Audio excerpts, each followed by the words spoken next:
c'est pour ça que c'est tout à fait incongru qu'il ait introduit des scènes sadomasochistes dans son film sur Jung et sa Vierge Pilgrim, ce qui n'a rien à voir avec la réalité possible, qu'on ne connaît pas d'ailleurs. Hein.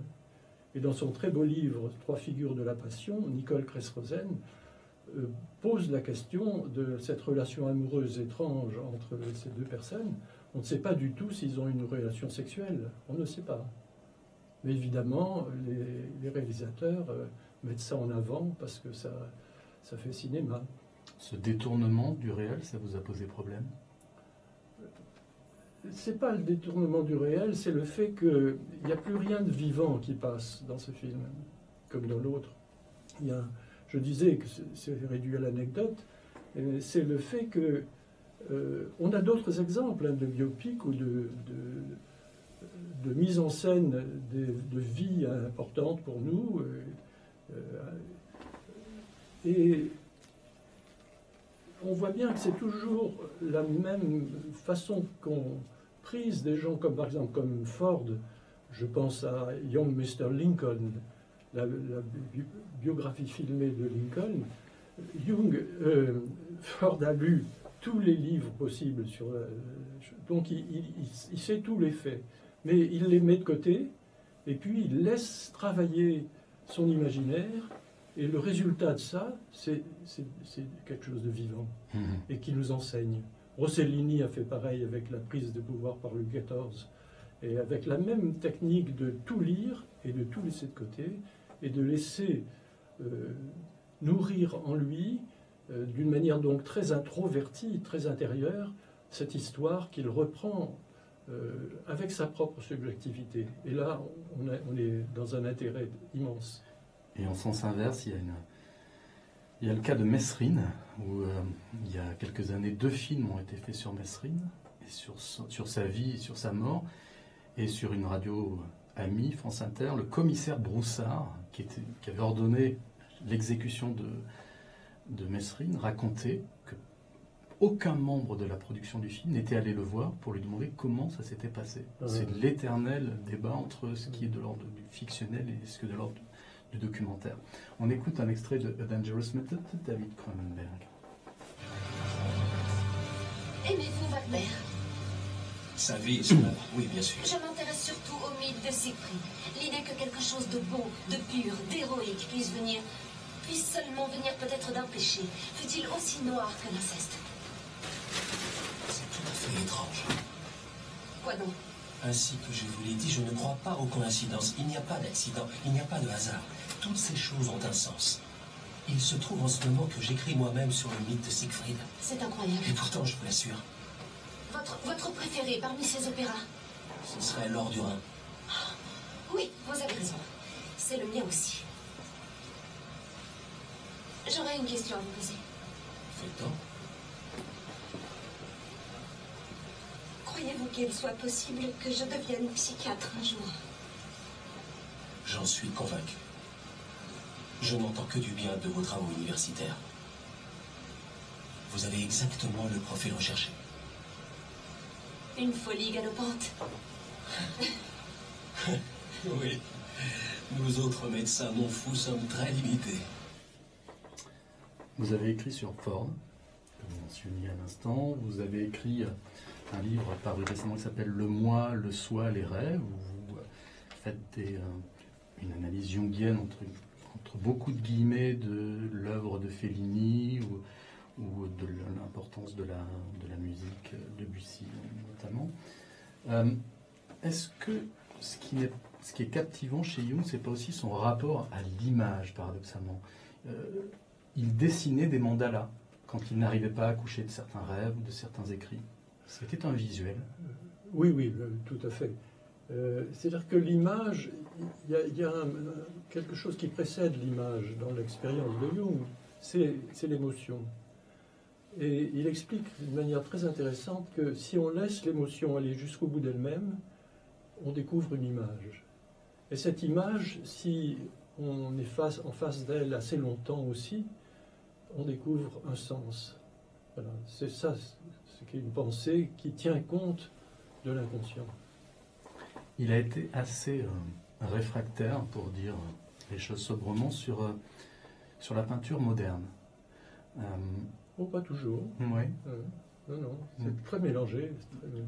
On dit souvent que ce sont presque des névroses en action, en fait, qu'à partir du moment où la peinture a arrêté de regarder l'extérieur pour regarder l'intérieur du peintre, on avait affaire à des tableaux assez durs, et je me suis demandé si c'est parce que d'une certaine manière, si c'était pas d'une certaine manière, parce que l'art, la peinture, pouvait devenir une sorte de psychanalyse aussi pour les peintres, d'auto-psychanalyse. Vous dites plusieurs choses. Oui, ça peut être bien sûr une sorte d'autopsychanalyse, vous avez raison. Mais Jung, ça l'intéressait que des peintres essaient de traduire dans leur art leur expérience intérieure. C'est pas du tout pour lui quelque chose qui soit névrotique, hein, au contraire, parce que son idée fondamentale, qui n'est pas celle de Freud, c'est que dans l'inconscient a un aspect créatif important dont on peut tirer parti. Et puis, ça, c'est dit d'une manière un peu banale, mais c'est expérimenté tous les jours par tous les artistes. Il n'y a pas un seul artiste qui ne soit pas d'abord proche des phénomènes inconscients qui l'habitent et qui le nourrissent. Et il part de ça. Et puis, il y a un travail du moi, évidemment, qui vient donner un aspect concret à cette chose, mais cette chose est une réalité intérieure. Je vous propose de réagir à quelques phrases, quelques citations de Jung qui vont être dites par la comédienne Mélodie Mignot. Conversation que j'ai eue avec le chef des Indiens Pueblo, dont le nom était Ochoa El Piano, ce qui veut dire lac de la montagne.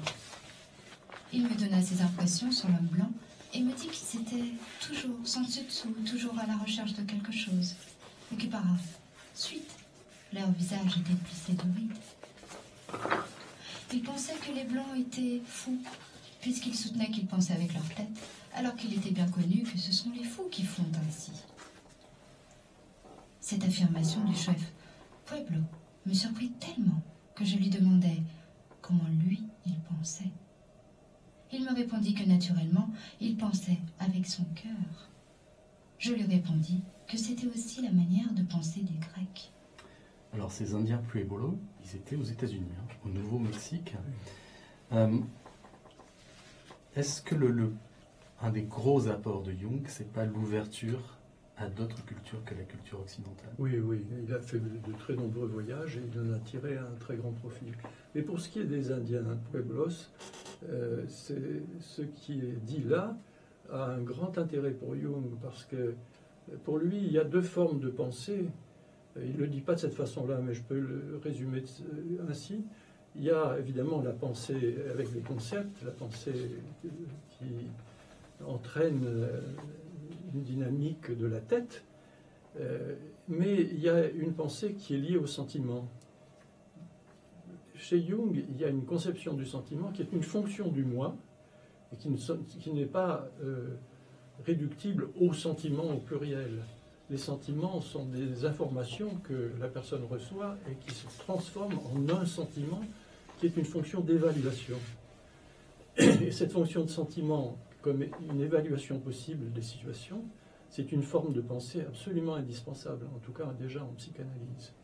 Donc la pensée est double. Elle est bien connue de tous les philosophes, une pensée faite qui aboutit à des concepts, mais il y a aussi cette pensée plus complexe que nous donne le sentiment.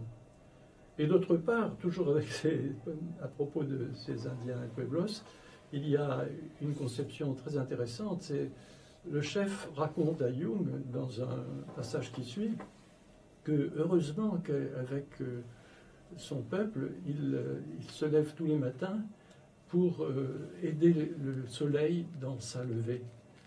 Et Jung en conclut que ces personnes-là vivent un mythe, et que c'est sans doute ce qui manque le plus en nous aujourd'hui. Et à le lire, on a l'impression que tout citadin est quasiment, presque automatiquement un névrosé, tout homme coupé de la nature. Oui, mais il ne serait pas aussi systématique que vous. En 2017, en tout cas, Oui, peut-être. oui. Le conscient d'un homme est toujours représenté par une femme, et celui d'une femme par un homme. Jung parle beaucoup des femmes. Il parle même de sa fille, qui, quand ils sont arrivés pour s'installer à Bollingen, quand ils ont fait construire une maison en 1923, sa fille aînée lui disait « Il y a des cadavres, il y a des cadavres ». Il disait « Mais non, tu rigoles ». Et en fait, ils ont trouvé des cadavres sous la maison. Ce dialogue, on en a un petit peu parlé tout à l'heure, entre l'homme et la femme, l'anima et l'animus, comment est-ce que, par rapport à ce qu'on a déjà dit, comment est-ce que vous pourriez le prolonger? Ce qui est intéressant, c'est de voir que ce qu'on appelle la virilité d'un homme ou d'une femme, c'est-à-dire la capacité de décision, la possibilité d'agir vraiment à partir de ce qui on est, c'est une combinaison entre la part masculine ou féminine d'un homme ou d'une femme et cette complémentarité que jouent ces contraires intrasexuels, c'est-à-dire l'anima pour l'homme, l'animus pour la femme. C'est cette combinaison de ces contraires-là qui permettent d'obtenir une capacité d'agir qui, sans là, n'a pas cette force-là. Est-ce que, comme moi, vous êtes frappé depuis une dizaine d'années par le côté masculin de tous les livres de développement personnel? Je suis très frappé de voir que cette manne financière énorme, on brasse des milliards d'euros, tous ces livres de développement personnel, 80% sont écrits par des hommes. Oui, moi je trouve que l'expression même déjà de développement personnel me semble néfaste. Pourquoi? Parce que c'est un programme. Voilà. Ce qui est beau dans la psychanalyse, qu'elle soit de Freud, de Lacan ou de Jung, c'est qu'elle ne correspond jamais à un programme. Elle ne correspond jamais à un programme. Parce qu'on ne sait pas ce qui va sortir de ça. On ne sait pas.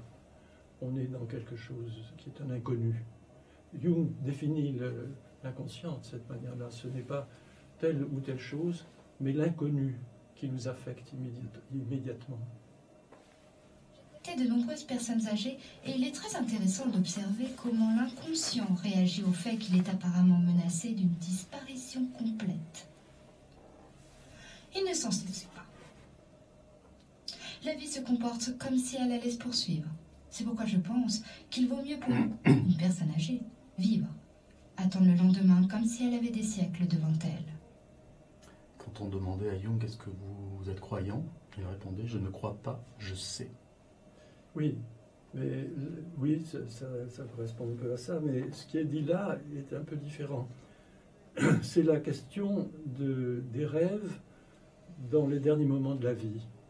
Et Jung en a beaucoup parlé, mais plus encore sa collègue Marie-Louise von Franz, qui a fait un livre là-dessus, Les rêves et la mort, qui est très intéressant, parce qu'elle avait un côté sociologue, enfin, intéressé par la sociologie.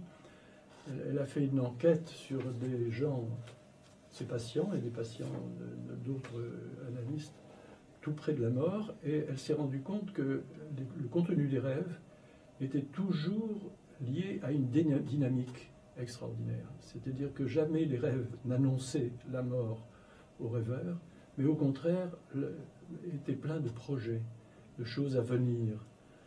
Donc il y a dans l'inconscient quelque chose qui est un devenir constant, quelles que soient les conditions physiques ou réelles de la personne qui rêve. Et il fait plusieurs fois allusion au fait que l'être humain, avant l'arrivée du christianisme, était un sauvage qui ne se préoccupait que du quotidien, un noble sauvage, et qu'avec l'arrivée du christianisme et l'idée qu'il y avait une vie après, c'est tout un mode de pensée, évidemment, c'est un énorme chambardement. Oui, sans doute. Je ne vois pas à quoi ça renvoie dans le de Jung, mais c'est assez vrai. Les problèmes de la vie ne sont jamais résolus définitivement. S'ils le paraissent parfois, c'est toujours à notre détriment. Jung était fils d'un pasteur. Oui. Et d'un pasteur qui était assez peu sûr de sa foi. Oui. Est-ce que ce côté dubitatif envers les grands problèmes, entre guillemets, ça n'a pas joué dans le fait que Jung déteste l'idée qu'il y a une vérité, une manière de guérir, une manière de voir la vie? Peut-être, mais c'est une hypothèse. Hein. Il faudrait la suivre plus longtemps pour trouver quelque chose.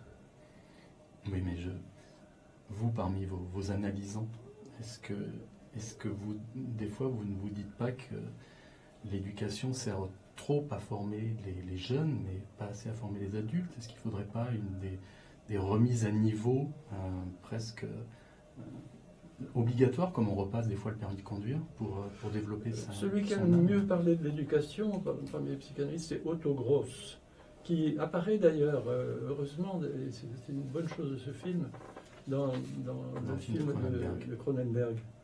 Otto Gross dit que c'est pas la sexualité comme le pensait Freud, qui est la base même du travail analytique, mais c'est le conflit qui existe entre l'individu et la société, et en particulier l'éducation. Ils appelaient ça le propre et l'étranger en soi-même.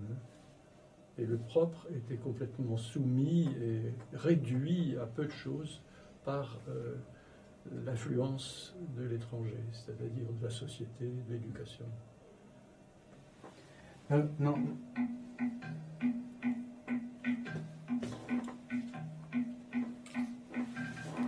Changer de place.